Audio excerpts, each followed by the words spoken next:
Hello, and welcome to the Vaycay Podcast. I'm Ryan Alford, your co-host, joined by my good friend, Mikey Misabe, my co-host, Chris Hansen, down in the hot Miami in the Vaycay Lounge, as we like to say. We're excited today. We had a great pre-party. We're all ready. We're all warmed up. We got Elise Micheals, trauma-informed mental health coach. What's up, Elise? What's up, guys? Excited for you to be here. We got off to a roaring start before we even hit record. So, I think if we're giddy and laughing a bit as we get going, for everyone listening, just know we were warming up the episode and we feel good about it. So we hope it can nice. So we feel good. Chris is excited today. I'm excited. And Elise, how the hell are you? Yeah, I'm also excited. Yes, I'm having a great time. I know. In South Dakota, we never quite covered why we're in South Dakota. I know you're living in Florida now, but why South Dakota today? Well, actually, for the last 4 years, I was a digital nomad. So I just changed countries almost every month. And I come to my old boss's house every year for Christmas. So I've been coming here for 6 years. So I just stay for the month of January. And now I fully committed to a place for the first time in many years. And so, yeah, this is my December home. I love it. I mean, I have to ask, though, the digital nomad thing, that terminology hits my radar a lot more than I guess it's 2024. That's why. What's that life like? I know we're going to talk about all your stuff and coaching. We're going to get down our traditional health and wellness and all that. But I got to hear some about this digital nomad lifestyle. Well, I mean, it's basically what it is. You work online and you kind of you're location independent. So you don't have a commitment to anywhere and you just kind of live wherever you want and go. You're kind of like a vagabond. And I mean, what do you want to know about it? How long did you do it and where did you live is what I want to know. Yeah, those are the first two. And what were you doing when you decided I'm going nomad? Because Ryan's right. I have so many people talking about this right now. When I first started to be a nomad, I didn't have a job. I just left LA. I lived in Los Angeles at the time. And I was like, you know what? I'm not coming back. Actually, I had an apartment. I just rented it out to people. And I said, I was going to figure it out. And I was 23. And then I met someone not a month later who worked at a tech company online. They were already fully remote. And this was 2017 or something like that. And 6 months later, I got a job at that company.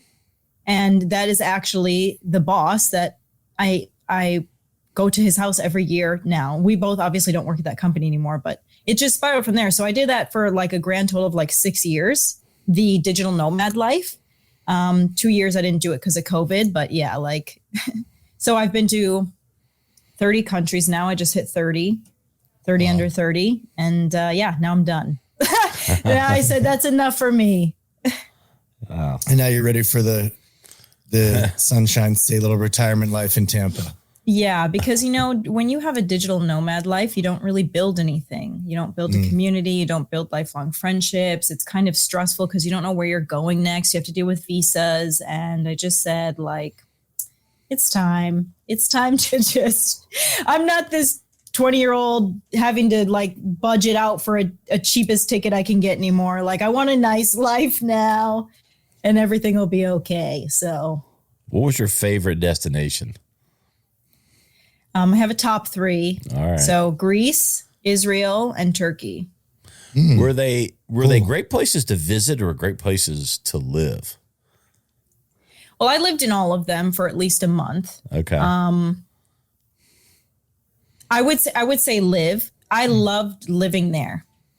Great places to visit would be places I don't know. There's very few places I would never go back. I would never go back to Aruba.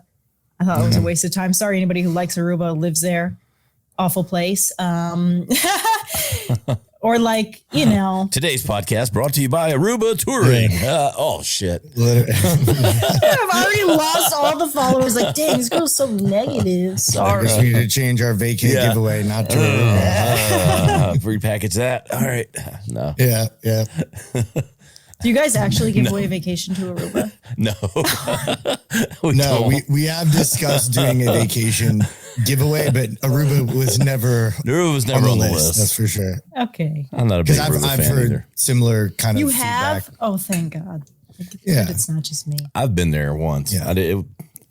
I didn't hate it, but it did nothing for me. Ryan likes it because Ryan has a family and he goes there in the hotel for vacation and just goes on the lazy river. That's Ryan likes it. That's Mexico. It's fun if you're a family and you just go in the vacation huts. Yeah. It didn't do much for me even for vacation the one time. So not hurting my feelings. Just a little bit. My feminine side. No, not at all. Although I will say the guy that does our fulfillment for Vaycay is from Aruba, so I don't want to rip too hard. We just cut this whole part out. Just cut it all out. No, it's all good. But I like compare. We'll move on to like the core of the show here. Bear with us, everyone listening. You want to know these things about digital nomads, but like living in Greece versus living in the U.S. Biggest differences. What's better? What's worse? Oh, I mean, there's so many differences, right? The culture is completely different. Obviously, if you don't speak Greek, you can't really make connections with anybody. It's very poor, right? It's like a very poor country. So like as a digital nomad, really like people say, oh, I want to live in the culture. But a lot of people are just becoming friends with other nomads. Unless you can speak the local language or unless that country speaks English for the most part, like you're not connecting with the locals and living the way the locals do. You're living it as an American or as an expat in that country. You're like hanging out at the WeWork, meeting other Westerners. Yeah. I just always imagine everyone at, other digital nomads that are, all staying at a Airbnb together and trying to figure out their next scheme to, go somewhere else. That's just what I envision. I have no idea if that's right. Well, minus Airbnb, they're usually at hostels, right? Yeah. You go to hostels, you meet people, you go on trips, and that's like the fun part of it. It's like, it's a very sporadic lifestyle. You become instant friends with people because you have no other choice. And you have like very fast memories and experiences, but nothing that you can take with you into the next part of life for the most part. So interesting take. So we've been doing this, but at some point we had some trauma that led to you. And I don't know if the trauma happened on the nomading or before the nomading, but we want to make this upbeat, positive, and the great things you're doing for men and all the reasons people are following you. But I do think it helps ground us with a little bit of setting the table for, what kind of led to your perspective, Elise. Yeah, absolutely. Well, it definitely happened before the traveling. I grew up with a pretty dysfunctional family. I've got multiple siblings. We're all 7 years apart, all different dads. I don't know how much I want to expose my family on here, but parents in and out of jail. But everything was kept very much on the low, and I was told not to tell anybody, obviously, because your family doesn't want anybody to know. But a lot of this inconsistency, a lot of this drama, a lot of this being left out because I was like the middle child. No one really ever looked at me, right? No one ever was really paying attention. You don't realize how much that impacts your behaviors until you grow up and things start going wrong. Because you think that you're doing everything right according to the survival mechanisms that you adopted when you grew up. And so for me, I was like a happy kid. I was used to what I grew up with, so it didn't really matter. And I was always happy until like age 25 when I had like a failed relationship that I was putting a lot of stake in. And I said, something is happening that I can't see because I'm very, I'm into self-improvement. I read all the books. I do all the things. So like, what is going wrong? I need some help. I need someone else to help me. So that's when I first got into therapy, and therapy was amazing, but a year and a half later, I felt like I was still running into some of the same cycles. And so that's when I dove into studying as much as I possibly could about the brain, about relationships. So I took trauma therapy. I took Neuro-Linguistics programming, cognitive behavioral therapy, tapping, like anything that you could possibly do. I became certified in it just to fix my own stuff. And that's when I learned that you can actually solve trauma in a very logical way. It doesn't have to take 10 years. You don't just have to talk about it. You can actually practice certain methods and strategies to help yourself understand what you're missing. Mm-hmm. There's a key term there that always catches my attention, that we've had a few people that talk about NLP, Neuro-Linguistic programming. I'm curious, your perspective on it. And I'll always simplify it as a little bit of what you just said. It's what we tell ourselves, right? It's like how we talk to ourselves, how we set up things. That's how I simplify it. I know it's more complicated than that, but I'd love for you to touch on your learnings from that and maybe how you deploy that, or if you do deploy that now. Yeah. So, I got that certification a long time ago. And like I said, I have a lot of them. So I don't think that you can ever just use one thing when you're working on something, right? So in cognitive behavioral therapy and neurolinguistics, they're very similar. It is about training your brain to have a certain perspective that you want, which helps tap into the reticular activation system, which is your brain filtering information and looking for evidence to prove a certain perspective correct. So a lot of us have certain beliefs that we grew up with, certain, things that we were told to watch out for or get used to.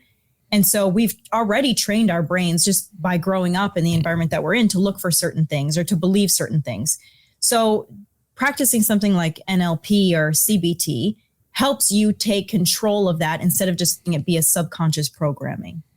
I have a question, like an example.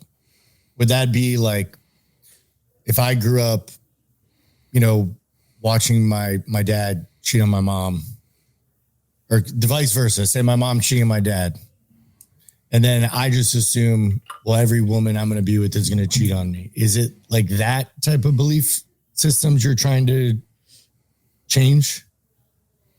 Yeah. And any underlying things that might come from that, right? Like maybe you don't believe every woman is going to cheat on you, but maybe you have this underlying distrust of women, right? And so instead of just thinking, well, no women can be trusted, or they're always lying, or they're always sneaking behind my back, or they've always got something to hide, we train ourselves to think something different. Not necessarily like, I don't go all the way into the opposite of the positive, like, oh, women can be trusted. It's just, I trust myself to make that judgment call in the correct way, right? Like, so we're starting to switch the way that we're thinking. Because if you just go into the world with just a black and white perspective, you're going to get that result because you're looking for it. Right. And I feel like I've had experience dating girls who like their dad was not, loyal to the mother, or they've been with men who cheated on them. And there's almost this underlying, no matter how good I am or what I try to do, there's always some like underlying, like, well, they're waiting for the other shoe to drop, I feel like. And 100%. That was something I feel like, and I was probably watching some of your videos where it's like, that's a hole that I will never be able to fill because of her belief system and her experience. That is kind of what triggered in my mind. Is that something that NLP would be useful for? Yeah, NLP plus a myriad of other things, right? You need trauma therapy, you need attachment learning, you need, but what's curious about that is you're like, I'm with these girls who seem to, maybe their dads always cheated on them or whatever. Like, so I always encourage the men to be like, okay, why do you always end up with those same girls? What within you is in some way feeling fulfilled by partnering with that person? What part of you feels like you need to earn love? What part of you feels like you can, or you should, right? Like these are the things that when we flip it around and start to question ourselves, that's when we can really discover some things that will change our life. It's all a mirror. That's how I see it now. If something's bothering me, what in me is triggered by it? And usually it's insecurity, fear, etc. Yeah. Well, and I love the example you just gave too, because sorry if you don't want to dive into this too much, but when we look at that aspect of like, why am I partnering with this woman? And you talked about how, she maybe saw her dad cheat on the mom or whatever. But you can analyze your own, like, where did I get this from? Like, what did I see my parents do? How did they love each other? How did they love me? Or where was the lack of love for me that I became used to? So it's not that I consciously saw a big event, like maybe mom and dad didn't cheat on each other, but maybe they just weren't affectionate at all. Maybe dad like ignored my mom every time she came home from work. So I'm super used to that being normal when somebody ignores me when I come home from work. You don't register it, but it's so subconscious and it feels so normal to your nervous system that you accept this treatment that you don't even like. And now you have this subconscious resentment against your partner and you can't even pinpoint it. You just say, I feel like I'm being disrespected. You're right. Because if someone were to ask me how was my childhood, I didn't get beat. I didn't get abused. But when you dive a little deeper, like everything you just said, and I'm not going to put my parents on blast, they're great people. But it definitely, you start to look a little bit more, and I think we can all acknowledge everyone has shit. Everyone has skeletons. Everyone has things to work on. Okay. Interesting. Yeah. Elise, I love to ask people like yourself that you've gone through trauma. You're now heavily trained. You've gone through a lot of training. You've also gone through, recovery, all those other things that you've talked about. I'm always fascinated in the nature versus nurture discussion. Like, fundamentally, having gone through what you've gone through, do you believe that people are made a certain way or created a certain way? Like, are they, born with, we're all born with DNA and tendencies, but it's almost like fundamentally, and it's not like the good, bad discussion, are murderers born murder? I mean, I don't know that any of us have the pay grade, maybe to go down that path, but just have you netted out anywhere where you think, we're born a certain way or we're made to be a certain way? I think everybody chooses how they want to become. Because everybody is born with different sets of circumstances, yet there is an example for everyone with the worst set of circumstances doing the most amazing thing. Why is someone who is a paraplegic able to compete in the Olympics and you can't lose 5 pounds when you're fully functional, right? Like, you can't just say, oh, it's my DNA. That's crazy, right? Like, yes, DNA plays a part, and maybe I will get a lot of hate for this, but there's so many examples and so many proofs for us to still be using DNA as an excuse. You can change your DNA. Mm-hmm. It just gives you the baseline. It doesn't give you every single decision and option. Like, we have free will. We have the ability, the capability to change and choose. Yep. I like that answer. I didn't know if I was going to like your answer or not. I knew you would like that one. There's no excuse, really. I mean, I'm not supposed to be here. I grew up in a small town in Wisconsin. I told everybody I was going to be a rich and famous singer and actress in Hollywood. And it's not like I only had one person who didn't believe me. I'm sure nobody else cared, but I didn't have a setup for that. I was the person who was getting food dropped off at their door for Christmas. I was just thinking about this morning, I never felt poor. I never felt like that was me. Like, I didn't adopt any of that mentality. I grew up with alcoholics. Like, I never drank anything till I was 27 years old. And so, no, we get a choice. I didn't, you get a choice to choose, and people say it's not that easy. It's a lot harder living and supporting your limitations than it is to just do something different. Yes. Wait a second. You're not that Elise singer? I thought you were that popular, Elise. Oh, man. Oh, okay. Isn't there an Elise singer there? No, it's got to be, right? That name is too sultry to not be a famous singer somewhere, right? You could have been anything, Elise, right? Yeah. Are you a singer though? Can you sing?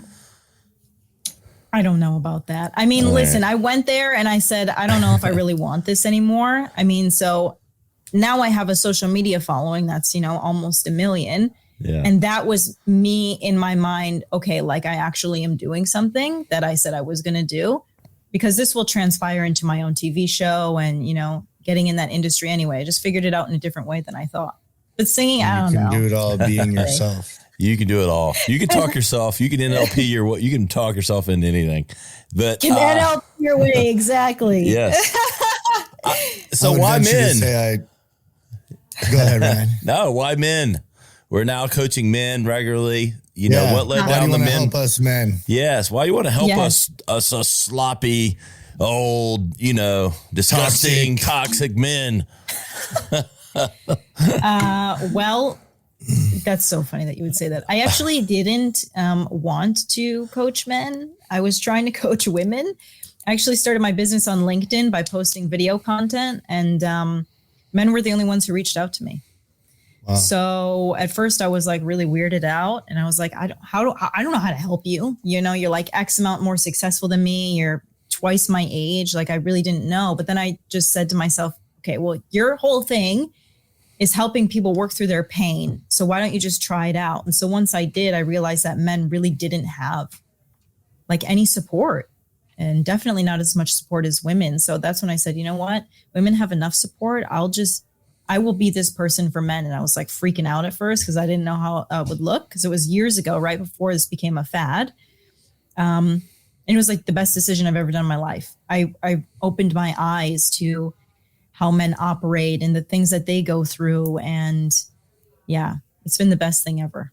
I wonder what that is. We appreciate you. Yeah, no, that's why we have you on the show. Like it's refreshing for a man, to feel like, and I think, I'm sure on some level it's like, if I was you, like you fear like the surface level thing, but however it gets them in the door, if ultimately you can help them, that's all that really matters, right? I mean, maybe it was surface level. You're a pretty woman. Like it's like, it might be have started that way, but once you've got the substance, which you have, I think then it becomes, men are probably attracted to the confidence and the knowledge and, okay, this is someone that really knows what they're talking about.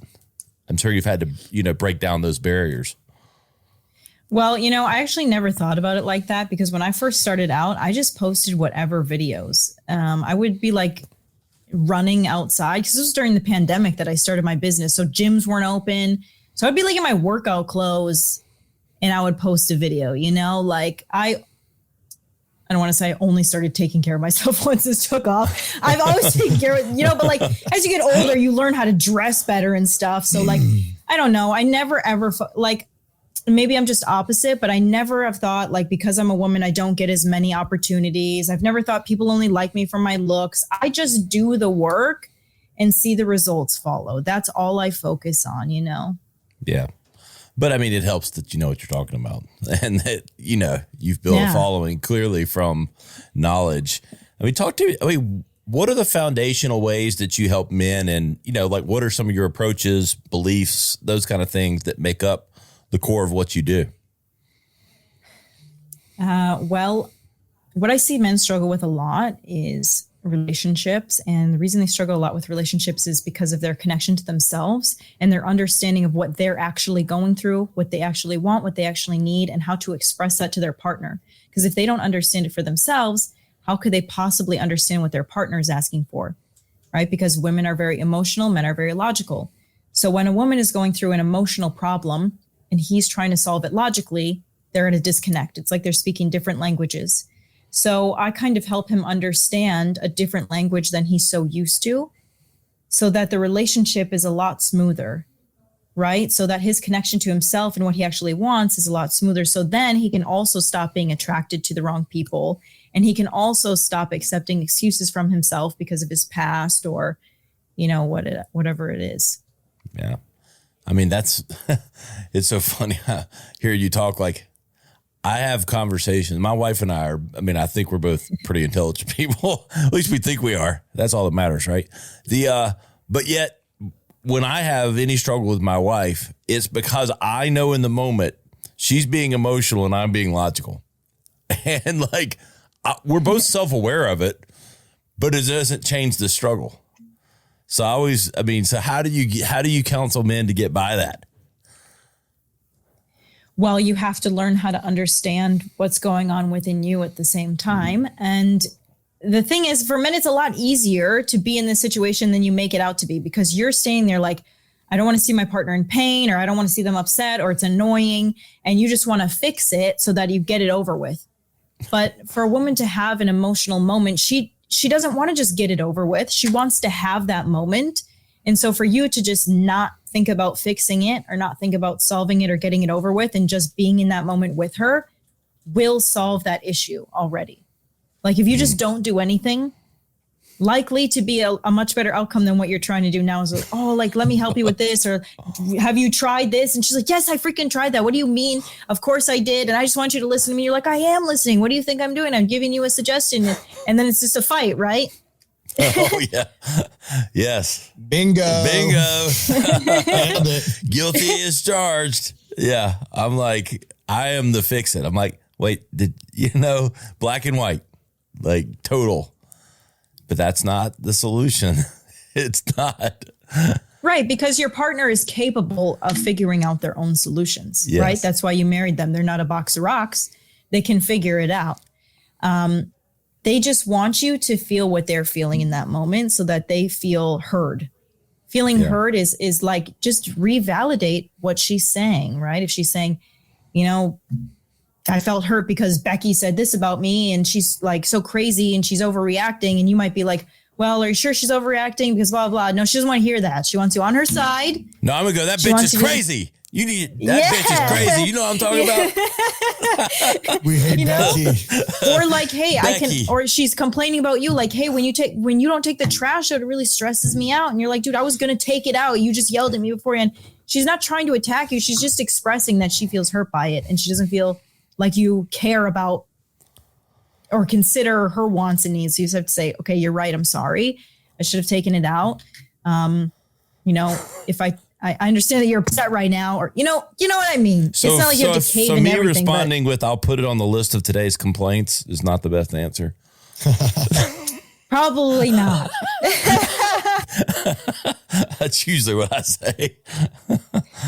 Have to file a complaint at the door. Today's complaints. It's good stuff. Yes. No, I'm usually not that bad about it, but some days depends on what mood I'm in. So a lot of relationship coaching, I'm assuming. There's a lot of it that goes, they usually come in for relationships, but it goes deeper, right? Because I'm not just trying to fix a surface level problem. It goes back to, like you said, the childhood trauma. Okay, well, tell me about your relationship with your parents and how did they love each other? And like, what was your role growing up? And so it's fixing various behavioral patterns created from that so that we can respond differently in relationships. Yeah, that's what I always wonder. Like, once you get people talking about those things, and men in general, it's beyond just the recognition of, okay, this happened. There's steps beyond that. And I guess that's what you just mentioned, like pattern behavior and like pausing before making decisions, because you've uncovered this trauma or uncovered these things and now you're aware of it. But now changing decisions that you make, am I hearing you correctly? Right. Well, and with that, we do something called self-regulation, which is understanding that just as the mind keeps memory, so does the body. And trauma is stored in the body. So in order to reprogram a behavior pattern, you have to readapt your body to get used to that new habit as well. Because your body actually tells your brain how to feel and what to do next sometimes. It's a habit. All things are habits, right? Feelings are even habits sometimes. So in order to actually change a habit or change a pattern, we have to get the body to work with the brain. Yeah, my brain and body don't always work together. What about you, Chris? Body keeps score. Yeah. That's a popular book. I haven't read it, but I think it's all about that, right? How your body stores and holds trauma. The Body Keeps Score. Have you heard of that book? Right. The Body Keeps the Score. It's like a very academic book. Like, it's very in depth. I wouldn't actually recommend that for people just first learning about trauma in the body. But for people who are definitely experienced, yeah, it's a great read. Is the analogy there that what the brain does, the body, like whether it's eating, whether it's whatever, the body is taking the toll? Is that the notion, or am I reading underneath that too far? Yeah, that's like a different concept of it for sure. Well, that's a new concept. Maybe that's a book for me. Write that book. I got a question. Those damn gummy Elise, bears. Is there like a common, like, what are you seeing men come to you for? Like, what is some common stuff or themes that you're seeing with what men are struggling with right now? Well, they struggle with relationships and feeling like unfulfilled and unappreciated, but also in their own lives to get to the next step. They've worked so hard for years, even decades, to get to a goal, and they either feel like they've achieved it and now they just feel like they don't know where to go next. So there's really not a sense of self. There's not a sense of purpose. There's no real mission. And it's just kind of like, where do I go next? And that's, what we help them build out as well. What are some of the more controversial positions maybe that you hold or that maybe you get the most feedback on? I think being a strong woman and maybe in some way, I don't know if say you're defending men, but you definitely by working with men and helping men, it can come across that way. I mean, what are the polarizing things that maybe you come across or positions that you hold? From the audience or just like from my own perspective? Just your own perspective and things that maybe become a lightning rod. Are there beliefs or core things in the way you approach or talk about some of your techniques that you see become more lightning rod than others? I wouldn't necessarily say in my approach, because I'm not in my work, like on my social media, I'm not like shooting down any type of gender while I'm building one up. Right. I see a lot of people get famous for that, like you see the pearls and stuff and they're like, women aren't good wives. And I'm not doing any of that, right? Because I'm here to build people up and to help them embrace responsibility for themselves, not to tear anyone else down. I don't believe in that. But working with men over the last few years has changed my perspective on how I want to operate in a relationship. And it's completely changed my perspective on male and female dynamics in a very interesting way. Let's go down that road. That sounds like a good one. Because I'd like to know, I think it's enlightening for people to understand. Maybe I'm always in marketing, we're always trying to take someone from position A to position B. Like this is their perspective now, and we're trying to make their perspective here. Like when you're trying to sell something. But for you, in that same regard, like where were you and where are you now? Like what was the change and our beliefs or whatever? Okay. Well, this will probably ruffle like a lot of feathers. Good. But I used to be ruffle feathers. I used to be totally like a 50-50 girl. I want my own business. I want to build with someone. And I feel so bad for saying this. As I started coaching men, my coaching is not a cheap coaching package. I work with, the top of the top. And what I started to see is patterns from these very successful men, what I thought would impress them, like my business acumen, a skill set that I had, like making my own money, I actually realized does not impress those men at all. And that they don't care at all about that. And that, if I wanted someone who wanted to be just as successful as me, or if I wanted a man who really wanted to take care of his woman, like I didn't need to be 50-50. And I thought that was like the best way to go. But as I started seeing so much more material on it, it was like, I had such a denial in myself of, if I let a man take care of me, then I'm going to be destitute or I'm going to get screwed over. And what I really started to realize was that like, maybe that was embedded from, I don't know, the feminist movement or society. And like, I felt ashamed to say like, I wanted a man to take care of me. But once I started to lean into that, it just felt so much better to just say like, dude, actually, I don't want to be doing this forever. I don't want to be like, I feel very much in my masculine every day because I'm running a business and I love running a business. I love talking about business, but I don't want to be doing this by myself for the rest of my life. I want a partner and I don't want to be 50-50. Like I've done it and it's not a good experience. I just have to say it was not a good experience. I didn't feel taken care of. I didn't feel appreciated. I didn't feel like any of that. And I felt like I was giving everything. So it has changed my way. I went from like being this, 50-50 girl to going back to saying, hey, actually, I think a traditional way is better. Well, there's some things that are traditional and old school that probably never made sense. And then there's stuff like, okay, men are providers. Men are do things like that are as old as like cavemen, like it's right. Like, doesn't make it bad. And look, I have a wife that works full time. She doesn't have to, but she does. And I'm cool with that. But like, so I'm comfortable on either side of it. But to deny that on some instinctual level, you know, a man providing for his family and a wife is like, to counsel or coach her to think that that's a bad thing, I think has become very toxic and ridiculous. Right. Right. And that's the thing too, is like, I don't ever want to stop working and just be lazy and be like, buy everything for me and whatever. But it's like the idea of like, where did the care and compassion for each other go? Because maybe you don't agree with the old traditional ways of like the woman cooks for the man and the man like provides financially, but there was an exchange of care that went into that. And I think that's what we're missing from today. There's no exchange of actual care. Like, oh, I consider you as you're going to work. Are you going to be hungry? Or, you know, do you need me to help with this certain task at home? Like the care is gone. And now it's just so transactional and it feels very stiff and just so unwarm. That's an insight right there. That's the juicy part right there. The lack of care. Yeah.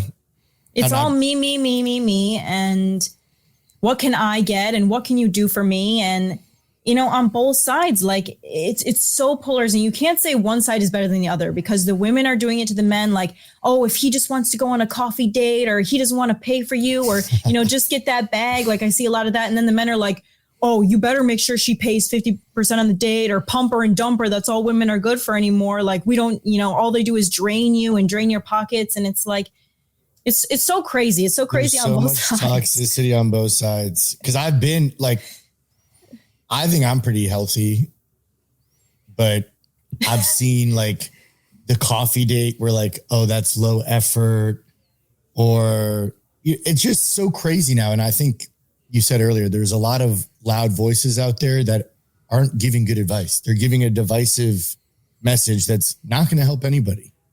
Right. That just gets them attention because people want to play victim. Yeah. I love what you're saying. I agree with it. But I mean, so is chivalry dead? It's not dead because I'm chivalrous. But I think a lot of people resist it because I think a lot of men like, and this is why I love working with men because they are so caring and considerate and men want to love women. I mean, like if you're heterosexual, right? Yeah. If you're a man, whatever, you want to love a man. But like, you know, for the most part, men, they want to spoil women. They want to take care of their woman. It's what you get pride from. If you're a natural provider, you have this instinct of like, wow, I have so much pride that I can actually take care of this person. I can help them look good and feel good. And like, that's my person. But they're resistant and they hold back because it's this fear thing of like, what if she just uses me for money? What if she doesn't appreciate me? What if she doesn't care about me? And she's got a stuck up attitude and like, so then women feel that coldness from the man and then they go into their masculine and like, okay, well, he doesn't have a warm, caring provider mindset. So like, I'm just going to like be in my masculine and then I'm going to tell him what to do because if he wants me to wear the pants, I'm going to wear them. Right. And it's polarizing and everybody's throwing punches. And it's just like something needs to change. Yeah. Yeah. What has to change? You know, more education, more, I don't know. I think there's got to be a line in the sand at some point. Well, like you said, NLP, we have to stop assuming that everything that we see from society or on social media is the pure truth. Right. When you go and like, you have to accept responsibility for yourself because like, if you're a man who wants to take care of a woman, you have to approach these dates in that energy. But before you go on the date, understand what kind of character the woman has. A lot of men, and I don't want to put a bad taste in your mouth, but I think this is true. Many men that I talk to, like, you know, the first thing that you go for, and usually the only thing you look for is she hot? Is she pretty? Like, we're attracted, but we don't go much further beyond that, most of us. And so you need to go a little bit further. What kind of character of a woman? And it's not just, oh, is she willing to pay the bills? It's like, how does she perceive men? Is she, what kind of role does she want to play? And be a little bit more objective about it. And then you will have a good success. And people are so afraid of that because they're like, well, then I'm just narrowing down my options or, you know, but you don't have that many options to begin with. Like you're not trying to marry the whole world. You're just looking for one person. So don't waste your time by going out on dates with people you know aren't going to be a good fit. Yeah, funny Chris. You say this. Chris. I'm good about that. At least I have a coach who is a woman that I've worked with for maybe a year and a half, like kind of on and off. We actually used to work together. And she told me, and I've been told this for years, write down on a piece of paper your dream woman. Write down exactly what you want, what you're looking for, and stick to that. And I'm much better than I was when I was younger as we get age and evolve. Well, when he was younger, he would draw pictures. Now he writes a list. Well, I mean, like obviously being in Miami, there's plenty of beautiful women down here in Miami, but that's all external. And I don't drink, I don't party. A lot of that has changed what I'm looking for too. Everything you said, I think about. Does she actually like me? Is it because I have nice things and I have some success? Blah, blah, blah, blah, blah. But I think I'm at a point now where I trust myself and I've done a lot of work where I can pick out the people that maybe are not coming at me for the right reasons, you know? And maybe when I was 22, I would have still said, well, screw it. She's hot. I'm going to go out with her anyway. Now I'm like, no, save that energy, save the heartbreak, because we're not going to align. It's just going to create chaos. I mean, I do think you're right. Men especially, raise your fucking standards. Like there's a lot of hot women. And even that mindset is, if you think, oh, I need to get that, that's scarcity even too. There's an abundance of beautiful, great women in the world. Like to me, power is you can go get women and choosing not to, being selective with who you're going to share your time with. I think there's a lot of this red pill, like date all these girls. So glad you said this. And I'm a fan of Andrew Tate, some of what they're putting out. And honestly, some of those guys live across the street from me, part of that group.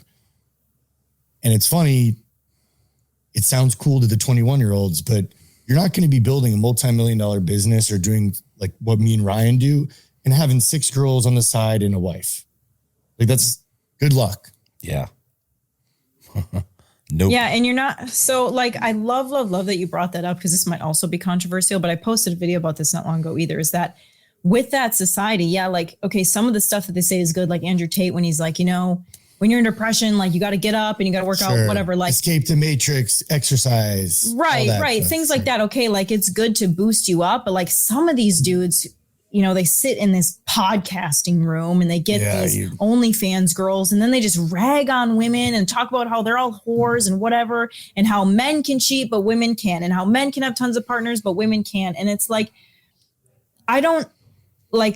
we are training men to also become very low value individuals because like you just said, the power of a man is not that he gets everybody. It's the fact that he actually decides and deciphers who he wants to spend his time with. Everybody wants someone who has a lot of options. Everybody wants someone who's highly desirable, but nobody wants someone who's open to the whole world. Okay. As much as men think that women want a man who has a lot of experience or whatever they say, generally people want someone who is similar to them. Right. Let's just go with that. And like, if a man wants a virgin, she's not going to want someone who's gone through the whole town. It's just not how it works. It's not the same core value base. So like we're teaching men that they should prostitute themselves out to any woman. And, it's just like, meanwhile, those men don't have a purpose, a mission, a passion. They're not decisive. They're not committed. When you just train men that they should sleep with every woman that they see, like you're teaching them to be so immediate gratification, and they're not taking care of their health, their sexual health. They're not, it's like such a low vibration. And we're amping men up to say, that is your mentor. That's who you should look up to. And they're going to die alone and lonely. Like the women who want that guy as a wife are the women who are the ultimate gold diggers. They see that dude and they say, he's my ticket out. All those people and I know who you're referring to, these type of shows, right? I just don't remember their names, to be honest. I don't know their names. I look at a lot of those, like those shows where I'm like, who in that whole room has anything I want? None of them. The girls or I think guys. the podcast is called like Fitness something. Fresh and Fit. Fresh and fit. That's what it's called. I don't know any of their names, but I know that they do these round tables of just foolery. It's more divisiveness, right? It's everything that's not going to get us anywhere, you know? Like, and also it's like me going in a strip club and be like, you guys are hoes. It's like, well, it's a strip club. Like, Yeah. I'm embarrassed to say I've been on some shows like this. And I remember they pulled up, I'm sitting across from like a 19-year-old girl, goes to University of Miami, and they pull up her page, her Instagram. Chris, would you wife this? And I'm like, dude, I'm 34. She's 19. Like, this girl's having the time of her life as a freshman in college. We're not shopping in the same store, right? Like, and who am I to judge this girl on? She's going to go on her journey and figure out what she needs to figure out. It might be painful, but like, I'm not her dad. And also, I'm pretty sure in the history of mankind, you can tell people all day what you think they should do. Ultimately, people are going to do what they want to do. And really what they probably need to do to evolve. But I think that whole red pill, very divisive, is also kind of dying out. And I think you have more people looking, all right, great. We all know there's problems. And now you have people like you bringing actual solutions and cohesiveness. So hopefully we can carry on as a society and not die out because none of us can get along anymore. Yeah, well, and I love that you brought that. I would love to ask you guys both what you think about that whole thing about the age gap, right? Where you're like, I'm 34 and this girl's 19, but you also hear a lot in the red pill community, oh, go for the 19-year-olds, the 20-year-olds, because after 26, a woman's value dies down. I want to know what you guys think about that. You know, Ryan, you can go first. Well, I'm the married man. I'm 46. So you're 46? You must be doing that med spa. Yeah, he's doing the med spa. No Good med job, spa. Ryan. No medicine, no meds over here. It's all natural, just like Vaycay, our official sponsor. Vaycay, the only way to spell Vaycay. So, look, my wife's 40. I mean, so 40, 46. That's not a 20-year age gap. That's 6 years. Look, my wife and I are very compatible, and so I can only speak from, I've been with one woman for 10 years. We've been together 10 years, my second marriage. I'm a firm believer that you can be 20 years apart if you're on the same wavelength. But I also think there's a lack of perspective, and it's hard to be on the same wavelength to have that distance. I also think that value can be had at all times in life. And there's no, I don't know, the experience that my wife has and who she is as a person at her age and what she's gone through and what that means to me has a whole lot more value than some lifespan, so I don't know. I may be the wrong person to ask, but my perspective is, I'm a one woman man. So you wouldn't just leave your wife if some like 26-year-old were available to you? No, absolutely not. Hell no. I can answer that for you. I know that. Yes. No, I mean, so I mean, it doesn't mean our marriage is perfect, but I mean, it would absolutely, like, she would have to do something that I know is not in her character, to ever, we'd have to be divorced for a very good reason for me to consider someone else, but there'd be no trade ups, trade downs, whatever, if that's the question. Mm-hmm. What about you, Chris? So I've dated girls older, younger. No part of me wants to go chase a 19-year-old, like, at all. Because again, I'm not living a 19-year-old life. If anything, I'm not even living a normal 34-year-old life. Like, I'm not in the clubs doing all the partying. I'm not very aligned with many 19-year-olds probably. Like Ryan said, you can be on the same wavelength, sure. But I think of stupid stuff like the movies we're into are going to be completely different. Like the music that was important to me or nostalgic for me, you're not even going to know what it is. Like parts of, like, we're growing up in completely different worlds to a degree almost. Like we grew up, everyone on this call, either pre or in the beginning of internet, right? A 19-year-old has only grown up in that world. It's just a different it's a different mentality, different mindset. I mean, never say never, right? That's like the other thing they say is don't date women with kids. I've went out with plenty of women with kids, and there's nothing wrong with that either. I mean, if I am brutally honest, if I were to pick the love of my life and the girl I'm going to be with, do I want her to have a kid already? Probably not. But I also know God in my life. If I start saying I don't want a girl with kids, the love of my life is going to be a girl with a kid, just to like, be like, oh, well, you thought you knew what was best for you, but here's a curveball for you to show you what life's really about. You know what I mean? I just think, and like you said, nothing is black and white, but ideally I would not want to go date a 19-year-old girl. I just think with what I'm trying to accomplish and the wavelength I'm at, it would have to be a very unique person. And they're out there, but yeah, I wouldn't even be shopping on that. If I something happened, I became single tomorrow, I wouldn't be shopping in that territory. And I think from 19 to 34 is so much growth as a person.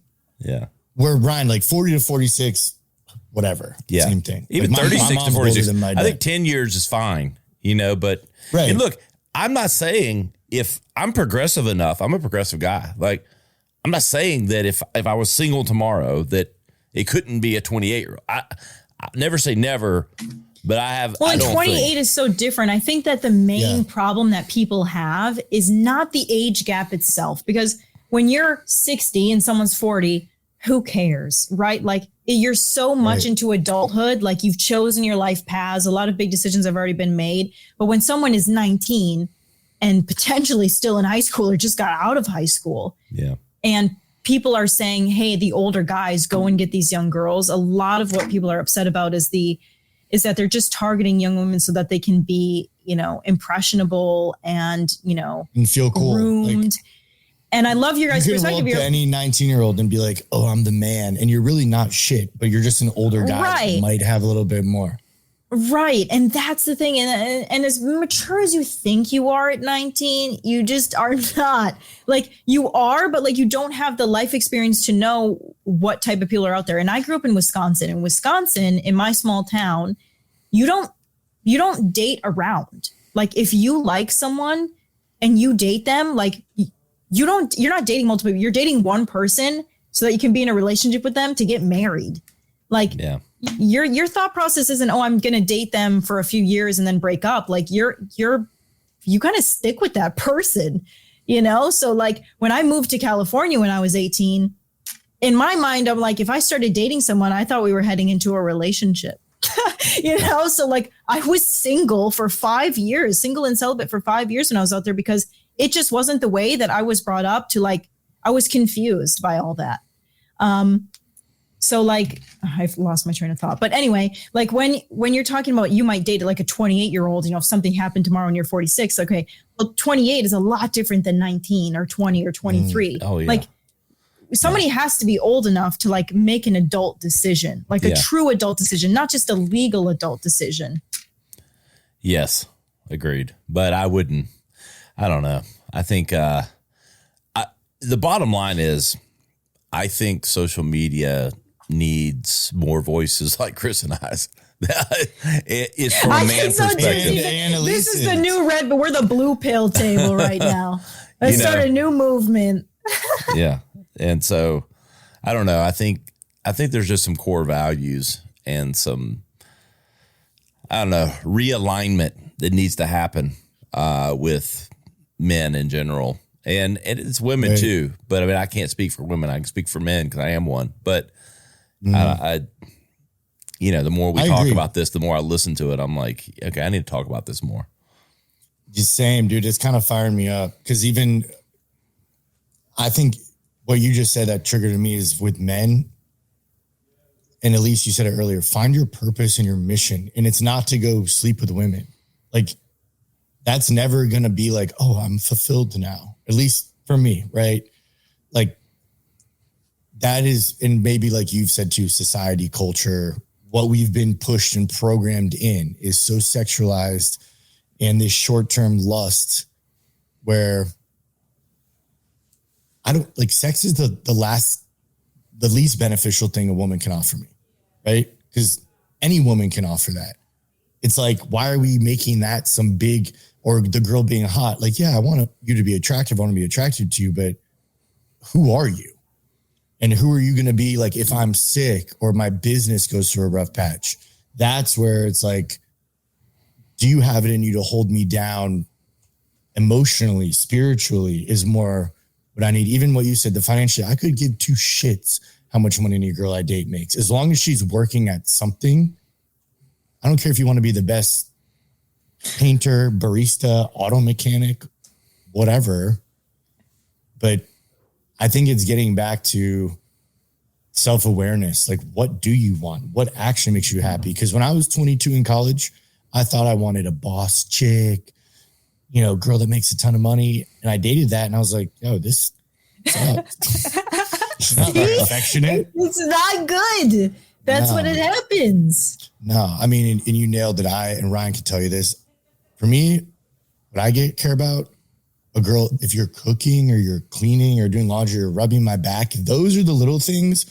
Like, I'm fine with paying for your dinner, but all that other stuff that I can't get elsewhere is what's important to me. Like, I saw a video last week of some guy videoing a girl on a date, telling her, you need to go 50-50. And the guy's thinking he looks cool and he looks like a coward. He's like, well, you had an appetizer that I didn't eat. Like, bro. Oh yeah, I saw that. You had Applebee's. Cover the $9.99 for the fucking quesadilla. You know? Break.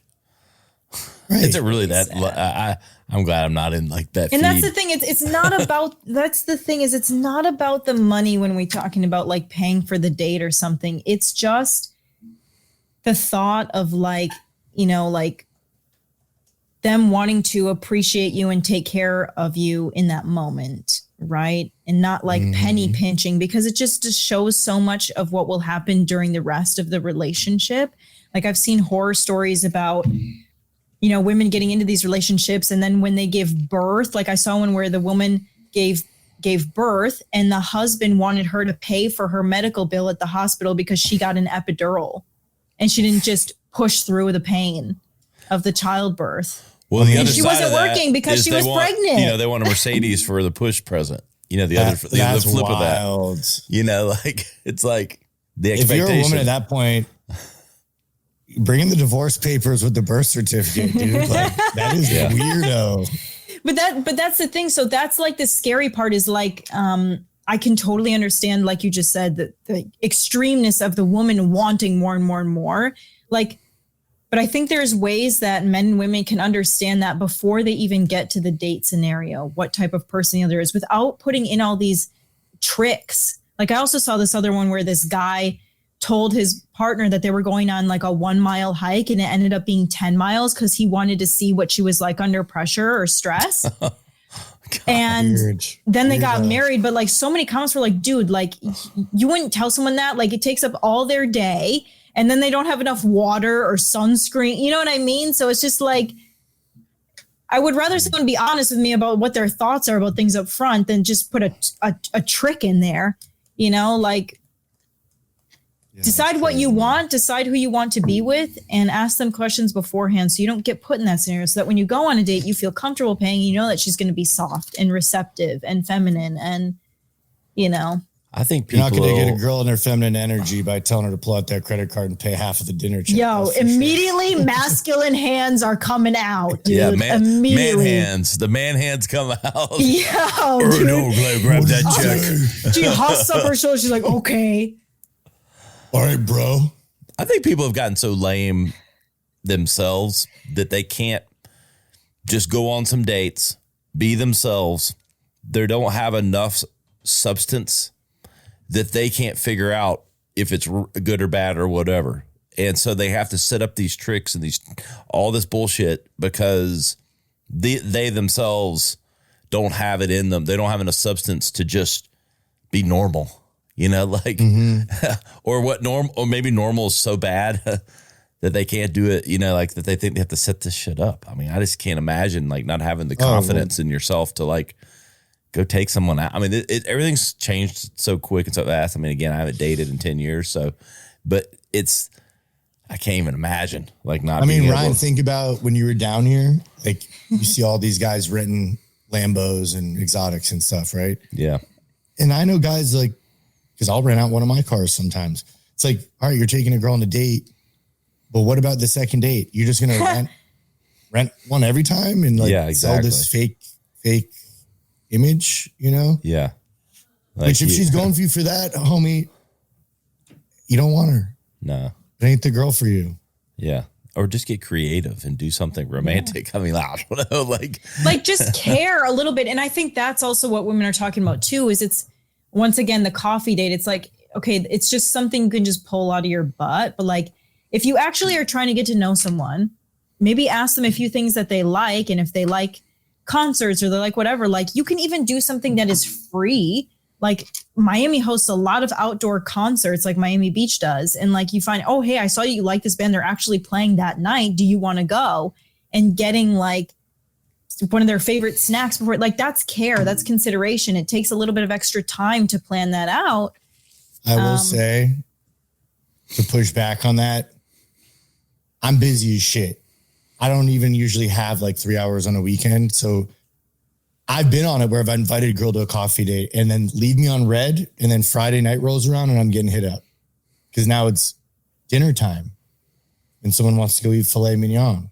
So it's like, where is the balance where it's also like, dude, I'm a dude that's making moves, doing stuff. So at what point does a woman kind of like lower your expectations to meet me where I'm at while I'm building? Because I feel like I'm not going to take some random girl I don't know out for a $400 dinner and a steak when I can carry a conversation. Anyone's going to enjoy a dinner with me. Ryan can tell you I'll talk to a wall. But it's like, I don't know you. Like, well, why don't you just call him on the phone first? What happened to having a conversation? Oh, that's a great point, right? Like why do we have to go out on a date the first time we talk to someone or meet them? That's so crazy. I'm not wasting my time doing that. What did you think of that list that went viral that women made that said, these are all the horrible ideas for like first Cocoa dates? Beauty? Which I understand. Like it was like inviting her to your house to Netflix and chill. Obviously that's inappropriate, but like, you know, there was Cheesecake Factory, all these, you know, popular restaurants. What was your take on that? Like there was literally 100 things of like, these are horrible for a first date. Yeah. I mean, I actually commented on that post and I said something like, what do you expect people to do? Because you listed like everything, right? Literally. And I was like, what do you expect people to do? Like, I wouldn't go to Cheesecake Factory or something like that, but that's just because that's not where I'm at in my life anymore. But I used to go on those dates all the time when I was there. Like, who cares? Like wherever you're at, do that thing. Like everybody's at different levels and different stages. You have to find what works for you. And what I was saying before is not that you have to, I don't know why you went off into that digression of like, I'm busy as shit and I can't go to a $400 filet mignon dinner. I said, look into something deeper than a coffee date that could be free. Well, it's usually time. Like, but then who's to say you have time to date anyone? If you don't have the time to actually put in a little bit of extra effort to go on a date with someone who could be a potential partner, why should they give you the effort with you while you're building if you're not going to make the extra time for them? That was the craziest thing I've heard ever come out of your mouth. Well, because a concert's not like a quick thing either, right? Okay, it was just I'm busy building. If you work 30 hours a week, you have plenty of free time. And that's where there needs to be. Well, then you're giving the leadership over to her. No, the point is like respect what I'm doing. If you want to meet me, you should make the time and kind of accept whatever is being offered. But why should they respect what you're doing if they don't even know you? Because if you want to go out with me and you want me to ask you out, isn't that like the win? Like, isn't ultimately to meet not? No, because they don't know you. They don't know you, and if you're trying to be the leader and the one who's going after something, you have to show them first that you care at least a little bit. So wouldn't inviting a girl to coffee show that I'm interested? Yeah, why not? Why would you act? Why are you going to act cold? Like, this is the crazy thing that social media has done. That's my point is I've invited girls to coffee and they leave me on red and then will ask to go to dinner a week later. But then those aren't your girls. I mean, or maybe they want something a little bit deeper, right? You'd be like, hey, you know what? Maybe I should go to dinner with one of them, but I got to get to know them first. Like, you know, don't waste your time going to coffee. Here's the thing. If you feel like it'd be a waste of time to take them to dinner, then it's a waste of time to take them to coffee. It's the same concept. because it's still, it you know, like but that for already, me, like that already tells me you're like, it's not as big of a cost investment, but if you're going with someone, but it's not cost, it's time. That it's still a cost, like time and money, like they're costs to you. Like I have much more money to spend than hours in the day. So if I'm going to like work dinners Friday night, Saturday night, Sunday's the only day I have time to go grab a coffee. That's where I get confused.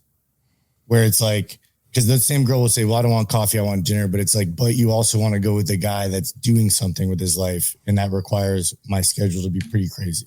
Okay. But you're not going to have time to go to dinner with someone that you're with? If I'm with them, yeah, like then I won't do a work dinner on a Friday night. Okay. But to your point, like I'm not going to cancel a work dinner to go out with someone I don't know.